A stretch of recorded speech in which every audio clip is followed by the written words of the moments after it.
Hello and welcome to episode number 3. Now, off screen, I had to rename these blur filters because a lot of them were in the wrong folders and such, and also I have to make a fresh new blur filter for this because the shape of this doesn't fit with this new arm, unlike the previous frame.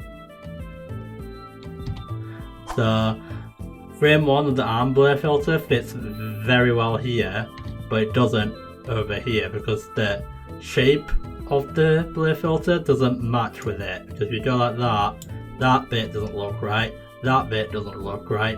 And if you rotate it like that, that still doesn't look right. So it's definitely a good idea to make a fresh new movie clip whenever you need to. So yeah, you just have to mind up for that. So yeah, we're gonna have to make arm blur frame 2 and then frame 3, etc. if we actually need to change the shape of our arms, because otherwise it's not gonna make sense. So yeah, and that might be the same thing with this knee shading here and the hair changing shape and stuff. So yeah, so there's gonna be a few blur filter changes here and there. So yeah, that's one thing you have to mind out for when doing 2D animation anyway. Okay. This is at times 4 speed. I have done times 16 speed before in art shorts. I've noticed some of my art shorts tends to be too quick, so I made a few art shorts in times 8 speed. Oh, by the way, feel free to click subscribe and watch my videos.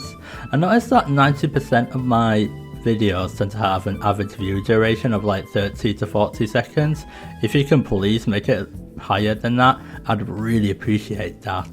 Don't forget to manually close gaps before colouring, otherwise the fill bucket won't work. I've explained that a bunch of times before. Yeah, let's rename this, and we're going to change that into a movie clip. Right, yeah, make sure you stay consistent. Right, we're going to add a blur filter, we're going to make it that way. There we go. Yeah, delete those off, put them there. There you go, that looks well nice now. Yay. Right, yeah, we need to do the elbow shading as well. Well, not elbow, but like back of elbow. So yeah, we have to go inside and outside of them. That's the only thing. Also, there's a little bit of lighting on her forearm there as well, so mind out for that as well. Because you don't want to be missing one blur filter in one frame, then suddenly it's there on the next frame. People have been telling me, oh, make sure you add more sound effects and more visual items on screen so it makes the video more exciting to see. I am trying to do that, but mainly on the first 30 seconds of each video, because people have been saying that the better the hook, which is the beginning of the video, the more views you will get, and the more view time you can get as well. Let's change these stroke lines to black. Now, let's move this blur filter to the correct layer. Right, I think we're pretty much done with that. Let's start redrawing this. This might take a little while, but if you just watch carefully, I'll show you how to do it. Right, let's move that there. I'm going to have to change her shoulder as well a little bit, so it makes more sense that way around. Right. Oh, yeah, by the way, I am going to do frame 5 and 6 off screen, and then afterwards I'll come back to episode 4 with that part done. So I'll do frame 7 and 8 on screen. So yeah. I was going to change the feathers on Yua's dress to some extent, but I thought, nah, for this frame we're going to keep the dress very similar to the first frame. So yeah, mainly because Yua is not twisting her torso around. So because she's walking forwards and not twisting her torso, I can keep her feather part of her dress almost the same. So that's why. Yeah, there's some adjusting that needs doing, and there's parts of it that needs deleting as well. The hair bead is definitely gonna go behind her shoulder. So the hair bead is gonna be behind her shoulder for the next few frames that I'm gonna be making. But halfway through the frame cycle, that hair bead is going to go back in front of her shoulder again right at the end. Trust me, it'll make more sense once you see the full cycle. The stroke lines here is totally gonna be different. I have to change like almost all of this segment. If you like this video, please do give this a thumbs up. I do have a card on the top right showing episode 1. So please do check that out because that's where I begin the walk cycle and I go through best practices for that one. Yeah, let's use the pen tool. Pen tool is more advanced, but you can make some amazing curves. I've used it a bunch of times. Sometimes it's better to just use the line tool and then bend the stroke line right after. I have said this a bunch of times before. Here is a good technique I've done.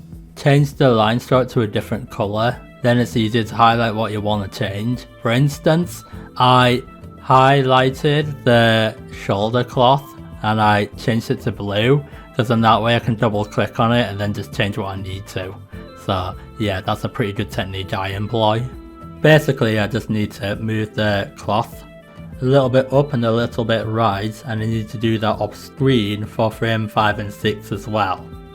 People did ask me, oh, is this transferable towards other animation programs? And yes, it is transferable because I've heard there's an animation program that's free called Toon Boom.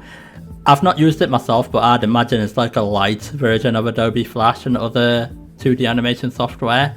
So yes, these tutorials I've been making does apply to other 2D animation softwares as well. So don't worry if you do not own Flash, you can just use the free version of Toon Boom anyway and apply these principles on there anyway.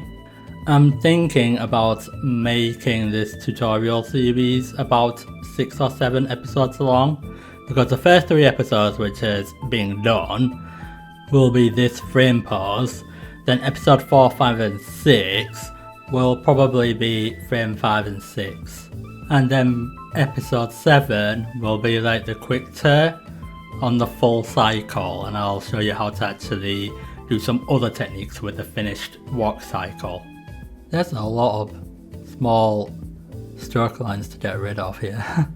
Some of them are well tiny, that's the thing. Right, let's get rid of this. Oh, there's a lot of deleting to do, and there's a lot of bits in small pieces. I really should be careful next time I actually draw something like this. It looked like there was like 3 stroke lines like very close together. Anyway, let's get rid of these bits that we won't need for that frame. That's some more that we're gonna have to delete here. Yeah, it's probably best to get rid of the colouring first, then get rid of the stroke lines and then recolor it in like this afterwards. Yeah, there we go. Oh yeah, it's where I have hired someone who does Japanese voice acting, who does the Japanese voice for Yue. I did mention her once before. She's called Aicha, and I showed her one of my art tutorials, which was the one where I was colouring Yue's eyes in, and Aicha said, oh, I love the eyes you gave her, keep going. It's like, yeah, that's the kind of motivation I like. I've not used any of Aicha's lines yet, because I have to do the English version of my Singing Trick series, then the Japanese version. I did do a portion of the Japanese version back on episode 1. I have studied Japanese before, but obviously I'm no expert at it, and it's where there was this game I played called Azure Striker Gunvolt, and no, I've not done a let's play on this yet, despite the fact I've done about 12 or 13 let's plays, and there was this one song that got stuck in my head, and it's called Beyond the Blue, right? Oh, I own the 3DS version of Azure Striker Gunvolt. I just realized something. If you stretch this panel, there's one blur filter that's completely unused. I accidentally duplicated it when I didn't need to. I should have noticed this earlier, apologies. Now let's shrink the panel so we can have more space. Okay, back to Azure Striker Gunvolt with the Beyond the Blue song. And the beginning it goes, Kimi to boku no hatanake hikari toroke ano kanata e.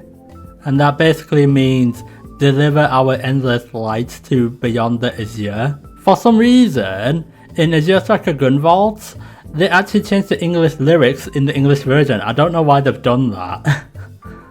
In the Sachiko Hara version, she sings it as eternally we will be in each other's memory, racing towards our one true destiny. And that's very different to what the other version actually says in Japanese. I don't understand it. Yeah, we're gonna go duplicate the hairlight symbol. Make sure to give a good name because otherwise you're gonna get lost in which symbol's what.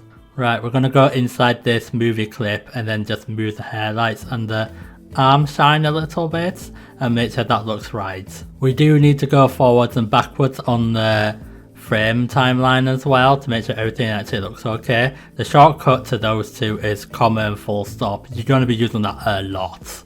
And we're gonna get rid of the line of action for this frame. I hope you like this tutorial. It took a lot of editing to do.